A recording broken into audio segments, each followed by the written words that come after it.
नमस्कार दोस्तों, मैं शिवम सोलंकी अपने YouTube channel law testing plus में आपका स्वागत करता हूं। आज मैं आपसे आदेश 7 नियम 14 की ऊपर चर्चा करूंगा। आदेश 7 नियम 14 सिविल प्रक्रिया संहिता 1908 के ऊपर चर्चा करूंगा, जहां पर यह बताया गया है कि आप जिन दस्तावेजों को प्रस्तुति जिन पर वाद लाते हैं या जिन दस्तावेजों पर आप निर्भर करते हैं at the time of filing of the suit, उसके विषय में ऑर्डर 7 रूल 14 बात करता है। आइए इसको समझने का प्रयास करते हैं।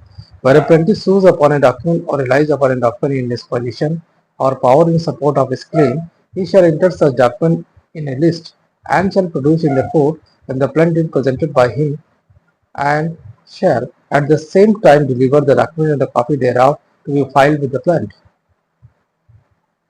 जहाँ वादी किसी दस्तावेज के आधार पर वाद लाता है, यह अपने दावे के समर्थन में या अपने कब्जे या शक्ति में किए गए दस्तावेज पर निर्भर करता है। वहाँ उन दस्तावेज को एक सूची में प्रविष्टि करेगा और उसके द्वारा वाद पत्र उपस्थित किए जाने के समय उसे न्यायालय में पेश करेगा और उसी समय दस्तावेज और उसकी एक प्रति को वाद पत्र के साथ फाइल किए जाने के लिए प्रदत्त करेगा।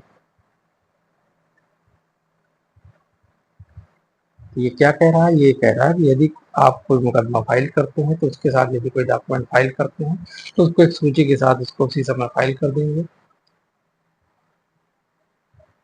Where any such document is not in the possession or power of the plaintiff, he shall wherever possible state in the possession of or of its. जहाँ कोई दस्तावेज वादी के कब्जे में या शक्ति में नहीं है और जहां तक संभव हो यह कथन करेगा वो दस्तावेज किसके कब्जे या किसकी शक्ति में है।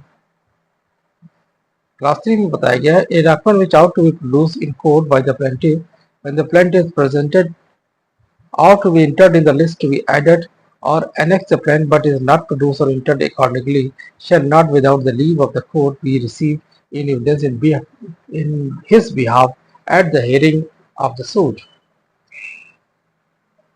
ऐसा दस्तावेज जिस पर वादी द्वारा न्यायालय में तब प्रस्तुत किया जाना चाहिए जब वाद पत्र प्रस्तुत किया जाता है या वाद पत्र में जोड़े जाने वाली या उपवत की जाने वाली सूची में प्रविष्ट किया जाना है, किंतु तदनुसार प्रस्तुत या प्रविष्ट नहीं किया जाना चाहिए जब तो उसे न्यायालय की अनुमति के बिना वाद की सुनवाई के समय और उसकी ओर से साक्ष्य ग्रहण नहीं किया जाएगा।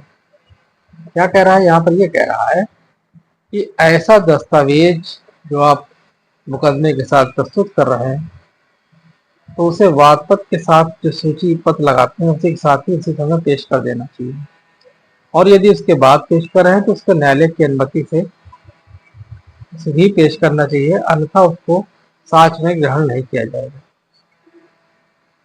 Nothing in this rule shall apply to document produced by the cross examination of the plaintiff witness or handed over to witness merely on the reference memory.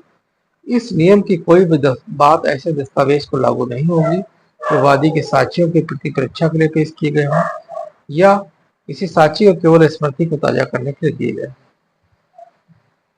तो आज आपने देखा कि मैंने आदेश 7 नियम 14 के ऊपर चर्चा किया है।